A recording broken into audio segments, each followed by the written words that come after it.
Okay, students, now we are going to discuss a new unit, that is theory of simple bending.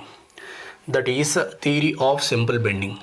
That is theory of simple bending. That is theory of simple bending. Okay, theory of simple bending. అయితే ఇక్కడ ఏంటంటే whenever we're considering a beam, ఓకేనా.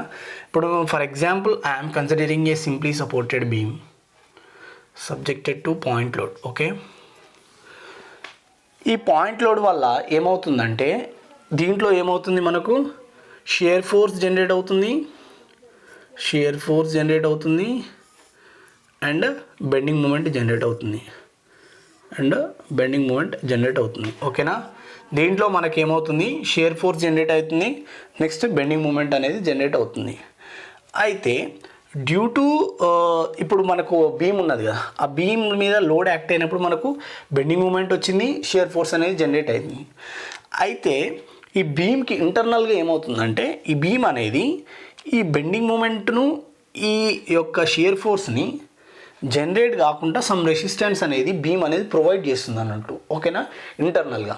ఓకేనా, ఇప్పుడు మనకు ఇది bend అవుతుంది కదా లోడ్ అప్లై చేసినప్పుడు, బెండ్ కాకుండా దానికి కొంచెం ఎబిలిటీ ఉంటుంది అన్నట్టు బీమ్కి. ఒక ఇంటర్నల్ రెసిస్టెన్స్ అనేది దానికి ఉంటుంది. ఆ రెసిస్టెన్స్ బెండింగ్కి ఆపోజిట్ చేస్తుంది. ఆపోజ్ చేసినప్పుడు మనకేమవుతుంది, రెసిస్టెన్స్ అనేది డెవలప్ అవుతుంది బెండింగ్, ఓకేనా. అయితే ఈ బెండింగ్ మూమెంట్కి అగెనెస్ట్గా రెసిస్టెన్స్ డెవలప్ అవుతుంది కదా, ఆ రెసిస్టెన్స్ని ఏమంటామంటే బెండింగ్ స్ట్రెసెస్ అంటాం. ఆ రెసిస్టెన్స్ని మనం ఏమంటాం, బెండింగ్ స్ట్రెసెస్ అంటాం, ఓకేనా. ఆ resistance developed against the bending is known as bending stresses, ఓకేనా.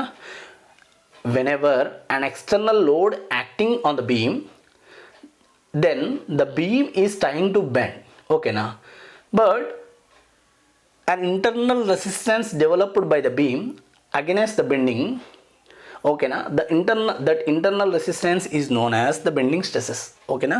adi next అదే విధంగా ఇన్ కేస్ షియర్ ఫోర్స్కి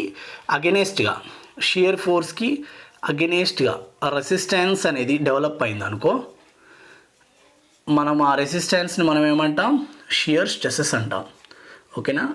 దాన్ని ఏమంటాం మనం, షియర్ స్ట్రెసెస్ అంటాం, ఓకేనా. Are you clear with that? Whenever external load acting on the beam, దాంట్లో షియర్ ఫోర్సెస్ అనేది జనరేట్ అవుతుంది, బెండింగ్ మూమెంట్ అనేది జనరేట్ అవుతుంది. దానికి ఆపోజిట్గా సమ్ రెసిస్టెన్స్ అనేది బీమ్ అనేది ఆపోజ్ చేస్తాను, సమ్ రెసిస్టెన్స్ అనేది డెవలప్ చేసుకుంటుంది అన్నట్టు, ఇంటర్నల్ రెసిస్టెన్స్, ఓకేనా. బెండింగ్కి ఆపోజిట్గా రెసిస్టెన్స్ డెవలప్ అవుతున్నాం, అది బెండింగ్ స్ట్రెస్ అవుతుంది. షియర్ ఫోర్స్కి అగెనెస్ట్గా అయితేనేమో షియర్ స్ట్రెసెస్ అవుతుంది, షియర్ ఫోర్స్కి అగెనెస్ట్గా అయితేనేమో షియర్ స్ట్రెసెస్ అవుతుంది, ఓకేనా. ఓకే, నెక్స్ట్ వీ హ్యావ్ ఇది బేసిక్ ఏంటి, బెండింగ్ స్ట్రెసెస్కి షియర్ స్ట్రెసెస్ ఎలా డెవలప్ అవుతానికి అది అన్నట్టు. Next in theory of simple bending, next we have assumptions.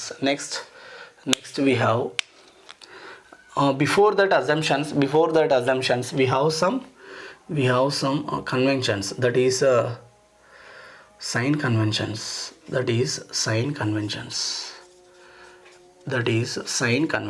Before assumptions we are going to sign conventions, ఓకేనా. ఫస్ట్ ఏంటంటే కేస్ 1లో ఏంటంటే సింప్లీ సపోర్టెడ్ బీమ్ తీసుకుంటున్నా, ఓకేనా. ఈ సింప్లీ సపోర్టెడ్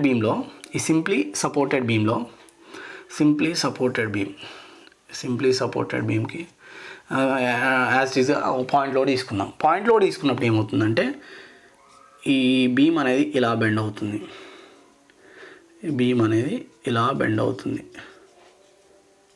ఓకే, ఇలా బెండ్ అయింది. పైన ఏంటి, దీన్ని బెండింగ్ని మనం ఏమంటాం, సాగింగ్ అంటాం అని చెప్పిన already. Sagging, positive bending moment. అయితే దీంట్లో టాప్ ఫైబర్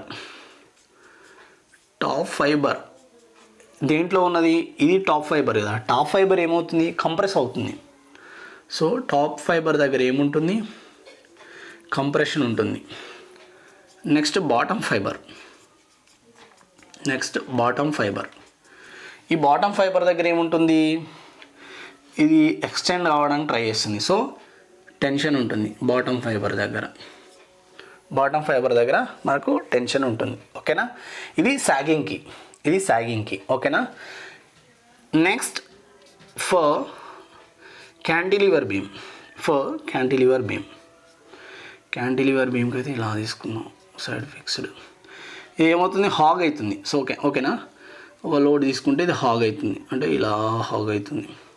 అయితే ఇక్కడ ఏంటి మనకు హాగింగ్ కాబట్టి ఫర్ ఎగ్జాంపుల్ ఇది ఇలా వస్తుంది అనుకున్నాం, దీన్ని హాగింగ్ అంటాం. ఓకేనా, ఇది హాగింగ్. ఓకేనా, అయితే దీన్ని ఏమంటాం, హాగింగ్ అంటాం. హాగింగ్ అంటే ఏమని చెప్పుకున్నాం మనం, నెగిటివ్ బెండింగ్ మూమెంట్ అని చెప్పుకున్నాం, నెగిటివ్ బెండింగ్ మూమెంట్. అయితే టాప్లో ఏమవుతుంది, హాగింగ్లో టాప్ ఫైబర్ ఏమవుతుంది, టాప్ ఫైబర్ అంటే టాప్ లేయర్. ఓకేనా, టాప్ ఫైబర్ ఏమవుతుంది, టెన్షన్లో ఉంటుంది. బాటమ్ ఫైబర్ ఏమవుతుంది, కంప్రెషన్లో ఉంటుంది. ఓకేనా, అయితే ఇది సైన్ కన్వెన్షన్. దీనికి నెక్స్ట్ ఏమవుతుందంటే, అయితే ఇది ఒక బీమ్ కదా, ఫర్ ఎగ్జాంపుల్ ఇది ఒక బీమ్ తీసుకుందాం, ఇది బీమ్. ఓకేనా, ఈ బీమ్ దగ్గర ఏమవుతుందంటే ఇవన్నీ లేయర్స్ లెక్క ఉంటాయి అన్నట్టు, ఇవన్నీ బీమ్ లేయర్స్. ఓకేనా, అయితే ఈ బీమ్ లేయర్స్ దగ్గర ఏమవుతుందంటే ఒక లేయర్ దగ్గర ఏమవుతుందంటే there is no stresses or strain developed at a layer. ఓకేనా, ఆ లేయర్ని మనం ఏమంటాం అంటే న్యూట్రల్ లేయర్ అంటాం. ఓకేనా, ఈ బీమ్ ఉన్నది, ఈ బీమ్ యొక్క క్రాస్ సెక్షన్ నేను రెక్టాంగిల్ అనుకుంటున్నాను, ఇలా ఉంటుంది అనుకుందాం, రెక్టాంగులర్ క్రాస్ సెక్షన్. అయితే ఆ న్యూట్రల్ లేయర్ ఉంది కదా, ఆ న్యూట్రల్ లేయర్ అనేది ఇంటర్సెక్ట్ అవుతుంది, ఇక్కడ ఇంటర్సెక్ట్ అయింది అనుకున్నాం. ఓకేనా, the intersection of the neutral layer with the cross section of the plane, the intersection of the layer is known as neutral axis. దాన్ని మనం న్యూట్రల్ యాక్సిస్ అంటాం విత్ ద క్రాస్ సెక్షన్ని. ఓకేనా, ఆ న్యూట్రల్ యాక్సిస్ దగ్గర ఏమవుతుంది, there is no stresses or strains developed at that point, at that section, at that layer. ఓకేనా, అయితే ఒకటి కొంచెం మంచిగా అబ్జర్వ్ చేయాలి, ఏంటంటే ఇక్కడ ఫస్ట్ న్యూట్రల్ యాక్సిస్ అంటే ఏంటి. ఓకేనా, first a beam is comprised of many number of layers. Okay, number of layers ఉంటాయి. అయితే ఒక లేయర్ దగ్గర ఏమవుతుందంటే there is no stresses or strain developed at a layer. ఓకేనా, that layer intersect with the cross section of the plane of that beam. Okay, that intersection of the cross section is known as neutral axis. దాన్ని మనం neutral axis అంటాం. That is the definition for the neutral axis. ఆ neutral axis దగ్గర ఏముంటుంది, there is no stress or strain developed. ఓకేనా, అయితే నేను ఈ క్రాస్ సెక్షన్కి స్ట్రెస్ స్ట్రెయిన్ డయాగ్రామ్ గీస్తున్నా.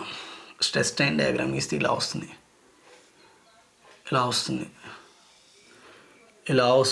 ఓకే, ఇలా వస్తుంది stress strain diagrams. Okay, stress strain diagrams ఇలా వస్తాయి.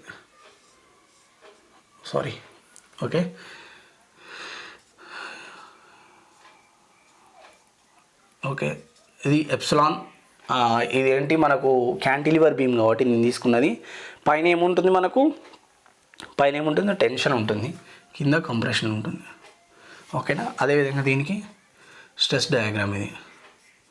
ఓకే, స్ట్రెస్ డయాగ్రామ్ కాబట్టి sigma T sigma C. Okay, this is the stress strain diagram. ఓకేనా, న్యూట్రల్ యాక్సిస్ దగ్గర మాత్రం మనకు జీరో ఉంటుంది. ఓకేనా, అది బేసిక్ కాన్సెప్ట్. ఓకేనా, అది సైన్ కన్వెన్షన్ బేసిక్ కాన్సెప్ట్. ఓకేనా, టాప్ లేయర్లో ఉంటుంది, బాటమ్ లేయర్లో ఉంటుంది, in case of cantilever, in case of simply supported బీమ్కి. ఓకేనా, అది. నెక్స్ట్ వచ్చేస్తే సింపుల్ బెండింగ్ అంటే ఏంటి, వాట్ ఈజ్ సింపుల్ బెండ్. ఓకేనా, సింపుల్ బెండింగ్. ఓకేనా, అయితే సింపుల్ బెండింగ్ అంటే ఏంటంటే ఒక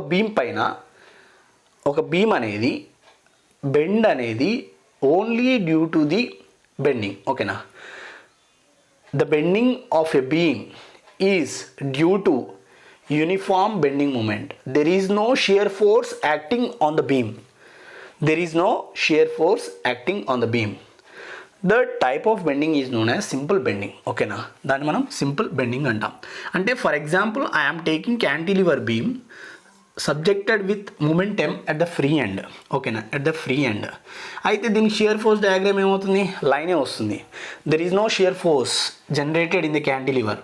అదే in case bending moment diagram తీసుకుంటే uniform bending moment it is negative, it has to negative. ఇక్కడ మనం సింపుల్ బెండింగ్లో చూసుకుంటే క్యాంటిలివర్ బీమ్ మూమెంట్ అనేది ఫ్రీ హ్యాండ్ దగ్గర యాక్ట్ అయినప్పుడు there is no shear force in this beam. Okay, only మూమెంటే ఉన్నది, ఓన్లీ యూనిఫామ్ మూమెంటే యాక్ట్ అయింది. ఓకేనా, దాన్ని మనం సింపుల్ బెండింగ్ అంటాం. దాన్ని మనం ఏమంటాం, సింపుల్ బెండింగ్ అంటాం. ఓకేనా, దాన్ని మనం సింపుల్ బెండింగ్ అంటే ఏం లేదు, there is no shear stress, only the beam bends due to the bending moment. ఓకేనా, అది సింపుల్ బెండింగ్ అవుతుంది, అది simple bending. Next we have bending equation. Next we have bending equation or flexural equation అంటాం దీన్ని, are flexural equation. ఓకేనా, ఈ bending equation or flexural equation derivation ఇప్పుడు present అవసరం లేదు, బికాస్ దీనికి డెరివేషన్ లేదు డిప్లొమా లెవెల్లో. We have only the equation. ఓకేనా, ఈ ఈక్వేషన్ ఎలా గుర్తుపెట్టుకోవాలంటే ఎలిజబెత్ రాణి may I follow you, Elizabeth రాణి మే ఐ ఫాలో యూ. ఓకేనా, ERMIFY. ఓకేనా, అయితే ఇప్పుడు సబ్జెక్ట్లోకి వద్దాం. ఈ అంటే ఏంటి, ప్లీజ్ రైట్ డౌన్. ఈ అంటే ఏంటంటే Young's modulus of the material. Capital R అంటే radius of the curvature. Capital M అంటే మూమెంట్ ఆఫ్ రెసిస్టెన్స్ లేదా బెండింగ్ మూమెంట్. I అంటే మూమెంట్ ఆఫ్ ఇనర్షియా. F అంటే that is bending stresses or flexural stresses. Y అంటే small y అంటే distance from the neutral axis to the outer most fiber. Distance from the neutral axis to the outermost fiber. Okay, next assumptions. Next we have assumptions. ఇక్కడ రాద్దాం.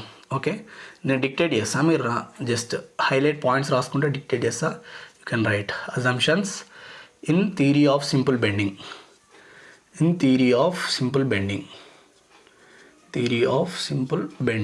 Okay, first assumption వచ్చేస్తే beam is initially beam is straight.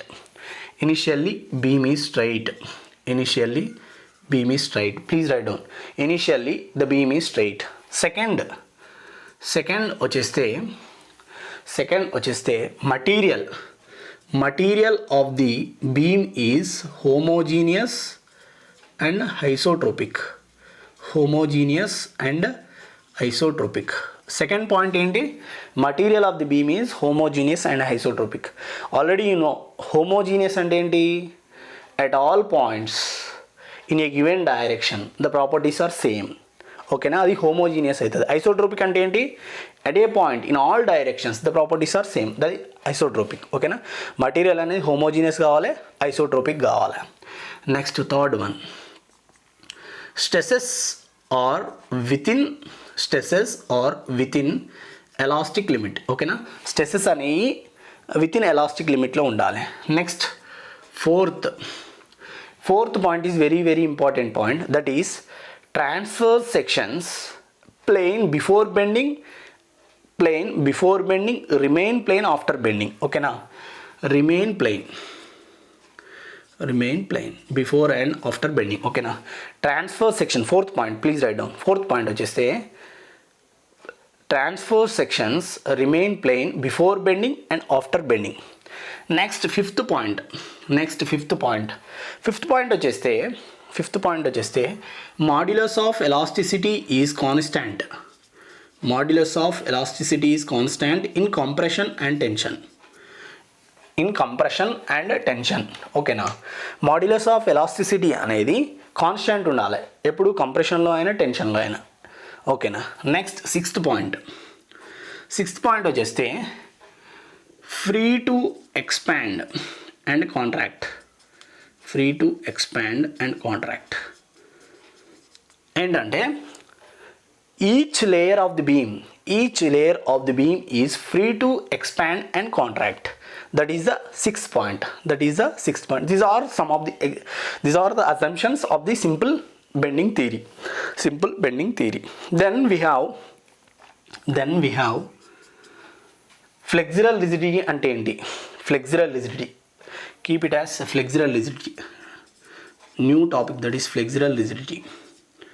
Okay na, flexural rigidity ante entante, it is the product of the modulus of elasticity and moment of inertia. We have already discussed many times. Here also there, flexural rigidity ante entante the product of the modulus of elasticity of the material and the moment of inertia of the cross section. Okay, దాన్ని మనం ఫ్లెక్సురల్ rigidity అంటాం. ఫ్లెక్సురల్ rigidity ఎక్కువ ఉన్నదనుకో అది strong అన్నట్టు, అర్థమైందా?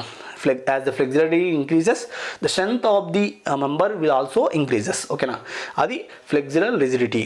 Next we have section modulus or modulus of section. ఈ section మాడ్యులస్ని జడ్తో indicate చేస్తాం. Section మాడ్యులస్ని ఏమంటామంటే మాడ్యులస్ ఆఫ్ సెక్షన్ ఇట్లా అంటారు. ఓకేనా. Section modulus Z is equal to I/Y. Please write down. Section modulus is the ratio between the moment of inertia to the distance from the neutral axis to the outermost fiber. దాన్ని మనం section modulus అంటాం. ఆ section మాడ్యులస్ని మనం జెడ్తో indicate చేస్తాం. Section మాడ్యులస్ని మనం జెడ్తో represent చేస్తాం. ఓకేనా. Once again, section modulus is very very important. Okay na, section modulus means it is the ratio between the moment of inertia to the distance from the neutral axis to the outermost fiber. దాన్ని మనం section modulus అంటాం. ఓకేనా. we need to write some standard జామెట్రీస్కి మనం section modulus రాద్దాం. First వచ్చేస్తే rectangle width B, depth D. ఓకేనా. దీని సెక్షన్ మాడ్యులస్ ఏంది? Z is equal to I/Y కదా. Moment of inertia for the rectangle ఏంటి? BD3/12 డివైడెడ్ బై Y అంటే ఏంటి? న్యూట్రల్ యాక్సిస్ నుంచి అవుటర్ మోస్ట్ ఫైబర్ కాబట్టి D/2 తీసుకుంటాం అన్నట్టు. D/2 ఒకటే గుర్తుపెట్టుకోండి, స్టాండర్డ్ జామెట్రీస్కి న్యూట్రల్ యాక్సిస్ అనేది సెంట్రాయిడ్ నుంచే పాస్ అవుతుంది. ఓకేనా. అప్పుడు BD3/12 డివైడెడ్ బై D/2 కదా. అప్పుడు మనకేమొస్తుంది? BD²/6 వస్తుంది. అంటే D క్యాన్సల్ అవుతుంది. BD2 1s 2 6 BD²/6 for the rectangle. For the circular section అయితే solid circular section diameter D. ఓకేనా, డయామీటర్ D. అప్పుడు section modulus Z is equal to moment of inertia by Y కదా. Pi D⁴/64 కదా. ఏంటి మనకు moment of inertia for the circular section πD⁴/64 divided by Y అంటే ఏంది? D/2 తీసుకుంటాం. అప్పుడు మనకి ఏమొస్తుంది? πD³/32 వస్తుంది. Section modulus for the circular section. ఓకేనా. నెక్స్ట్ స్క్వేర్ తీసుకున్నాం అనుకో. స్క్వేర్కి ఏంది? అన్ని సైడ్స్ ఈక్వల్ కదా. అప్పుడు section modulus Z is equal to ఏం తీసుకుంటాం? I/Y కదా. I అంటే ఏంటి మనకు? మూమెంట్ ఆఫ్ ఇనర్షియా B⁴/12 వస్తుంది డివైడెడ్ బై B/2 తీసుకుంటాం. అప్పుడు B³/6 వస్తుంది for the square section. Next for hollow సర్క్యులర్కి D outer diameter, inner diameter small d తీసుకుందాం. దాని Z is equal to I/Y కదా. అప్పుడు మూమెంట్ ఆఫ్ ఇనర్షియా ఏమొస్తుంది? πD⁴/64 whole D⁴ minus D⁴ minus small d⁴ divided by Y ఎంత వస్తుంది మనకు? Y వచ్చేసి D/2 వస్తుంది. సో మనకు హాలో సర్క్యులర్కి ఎంత వస్తుందంటే πD³ into D⁴ by small d⁴ whole divided by 32 వస్తుంది. ఓకేనా, πd³/32 into d⁴/d⁴ minus capital D⁴ minus small d⁴ వస్తుంది ఫర్ ది హాలో సర్క్యులర్. ఓకేనా, అది some section modulus for the different geometries. Next finally ఒక important note ఏంటంటే, మనం ఏం చేస్తామంటే సర్క్యులర్ సెక్షన్ నుంచి మనం ఒక స్ట్రాంగెస్ట్ బీమ్ని మనం కట్ చేస్తాం అన్నట్టు. ఓకేనా, ఈ సర్క్యులర్ సెక్షన్ క్యాపిటల్ D తీసుకుందాం డయామీటర్, ఇది B స్మాల్ d. ఓకేనా, here strongest beam cut out of the circular section, దాని డైమెన్షన్స్ ఏంటంటే small b is equal to capital D divided by √3 and depth of the beam వచ్చేస్తే √2/3 into capital D. ఓకేనా, అది the dimensions for the strongest beam which is cut out of a circular section is B is equal to D/√3 capital D/√3 small d అంటే depth is equal to √2/3 into capital D. ఓకేనా, this is the strongest beam which is cut out of a circular section which is the very very important note. ఓకేనా, అది with this we have completed the theory of simple bending. Okay, then we will discuss some MCQs on this. Okay.